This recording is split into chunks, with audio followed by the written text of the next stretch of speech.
श्री अवधूत चिंतन श्री गुरुदेव दत्त श्री स्वामी समर्थ महाराज की जय। महालक्ष्मी व्रतादरम्यान ही एक गोष्ट केल्याने आर्थिक चणचण नक्कीच दूर होते। आजपासून म्हणजे 31 ऑगस्ट रोजी महालक्ष्मी व्रत सुरू होत आहे।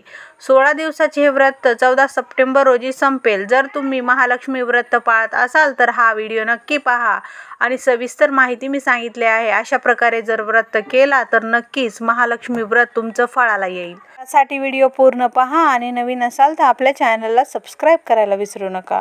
श्री महालक्ष्मीची प्रतिष्ठापना। महालक्ष्मी देवीची स्थापना करताना तिचे तोंड पूर्वेकडे किंवा उत्तरेकडे असावे। देवीची स्थापना करण्यापूर्वी घरातील जागा स्वच्छ करून घ्या। ज्या ठिकाणी देवीची स्थापना करायची आहे त्या जागी चौरंग किंवा पाट मांडावा। त्याभोवती रांगोळी घालावी। थोडे गहू आणि तांदूळ चौरंगाच्या मध्यभागी वर्तुळाकार पसरून ठेवावे। पितळेचा किंवा चांदीचा स्वच्छ तांबे घेऊन पाण्याने पूर्ण भरावा। त्यात एक सुपारी, एक नाणे व दुर्वा घालाव्यात। 5 प्रकारच्या झाडांचे 5 डहाळी किंवा 5 झाडांची प्रत्येक एक पान कलशाच्या तोंडावर रचून त्यावर नारळाची शेंडी वर राहील अशा प्रकारे नारळ ठेवावा। हळद व कुंकवाची बोटे कलशाच्या बाहेरून लावावी। तांदूळ किंवा गहू पसरलेल्या चौरंगावर हा कलश नीट ठेवावा। श्री महालक्ष्मीचे चित्र कलशाला टेकवून ठेवावे। ओम केशवाय नमः, ओम नारायण नमः, ओम माधवाय नमः हा मंत्र स्वतः म्हणून आचमन करावे। पळीने पाणी हातावर घेऊन ओम गोविंदाय नमः असं म्हणून हातातील पाणी ताम्हनात सोडावे। नंतर देवीला स्नान घालावे। हळदी कुंकू फूल वाहून देवीकडे उदबत्ती ओवाळावी। धूप दाखवावी। निरांजन ओवाळावे। देवीला नैवेद्य अर्पण करून झाल्यानंतर मनोभावे देवीची प्रार्थना करत आपली इच्छा देवीपुढे बोलून दाखवावी। श्री महालक्ष्मी व्रत करण्यासाठी व्रत आणि काही नियम।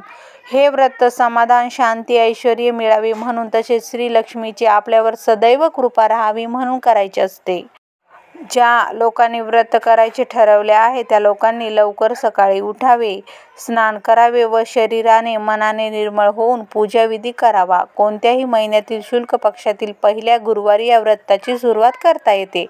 दर गुरुवारी महालक्ष्मी व्रत करून देवीची यथासांग पूजा करावी। अशा प्रकारे 8 गुरुवार हे व्रत करून शेवटच्या गुरुवारी उद्यापन करावे। एका महिन्याप्रमाणेच वर्षभर दर गुरुवारी हे व्रत चालू ठेवता येते। देवीच्या फोटोसमोर बसून महालक्ष्मी व्रताची कथा व महात्म्य वाचावे। उद्यापनाच्या दिवशी नेहमीप्रमाणे पूजा, आरती व कहाणी वाचन झाल्यानंतर 7 सुवासिनी किंवा 7 कुमारिकांना महालक्ष्मी स्वरूप समजून त्यांना हळदी कुंकू देऊन, प्रसाद देऊन एक फळ आणि व्रतकथेची एक प्रत द्यावी। शक्य असल्यास ब्राह्मणांना शिधा आणि दक्षिणा देऊन नमस्कार करावा। स्त्री पुरुष दोघेही व्रत करू शकतात। व्रताच्या दिवशी उपवास करावा। फक्त केळी, दूध, फळे खावीत। रात्री भोजन करावे। पद्म पुराणानुसार संसारी माणसासाठी हे व्रत सांगितले आहे। त्यामुळे पती पत्नी दोघे मिळून हे व्रत करू शकता। हे व्रत करताना काही आकस्मिक अडचण आली तर पूजा आरती दुसऱ्या कोणाकडून करून घ्यावी। उपवास मात्र आपण स्वतःच करावा। अशा वेळी तो गुरुवारी 8 गुरुवारामध्ये धरू नये। एकादशी, शिवरात्र किंवा अन्य कोणत्याही उपवासाच्या दिवशी गुरुवारी फक्त पूजा आरती करायला हरकत नाही। रात्री हवे तर भोजन करू नये। काही कारणास्तव ज्यांना दिवसा व्रत करता येत नाही त्यांनी रात्री केले तरी चालेल। फक्त दिवसभर त्यांना उपवास करावा, फलाहार घ्यावा। पूजा, व्रत व महालक्ष्मी कथा ऐकण्यास शेजारी पाजारी यांना बोलवावे। मात्र एकाग्र व शांत चित्तेने महात्म्य वाचावे।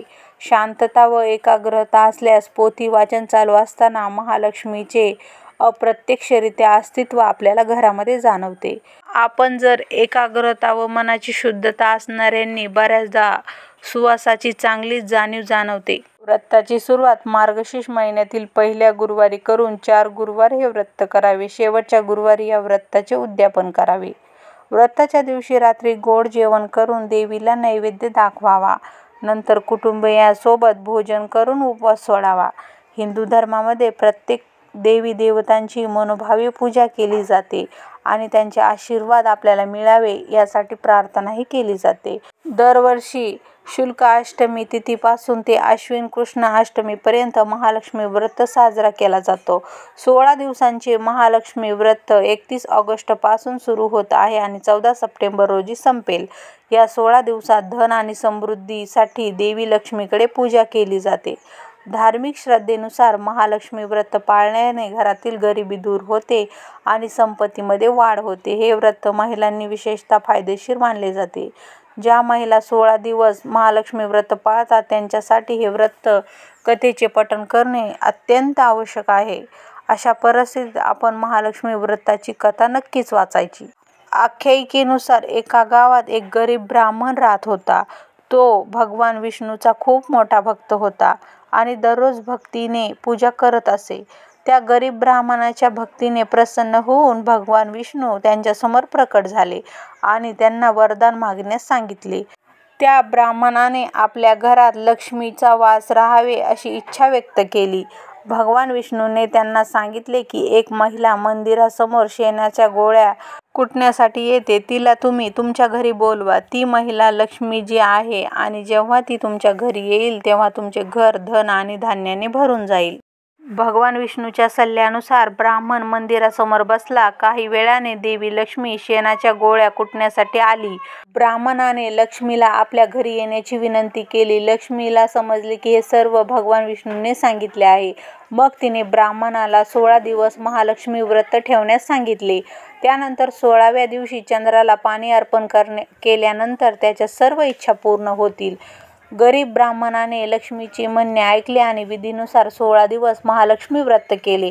त्यानंतर 16व्या दिवशी त्याने चंद्राला जल अर्पण केले आणि त्याची इच्छा मागितली. महालक्ष्मी व्रतामुळे लक्ष्मीजींची इच्छा पूर्ण केली आणि त्याला घर धन आणि ऐश्वर्याने भरले. महालक्ष्मी व्रत कथेचे महत्त्व. धार्मिक श्रद्धेनुसार जो कोणी महालक्ष्मी व्रत ठेवतो आणि ही कथा ऐकतो किंवा वाचतो, लक्ष्मी त्याच्यावर सदैव प्रसन्न होते आणि त्याच्या इच्छा पूर्ण करते. घरात कधीही धनधान्याची कमतरता भासत नाही.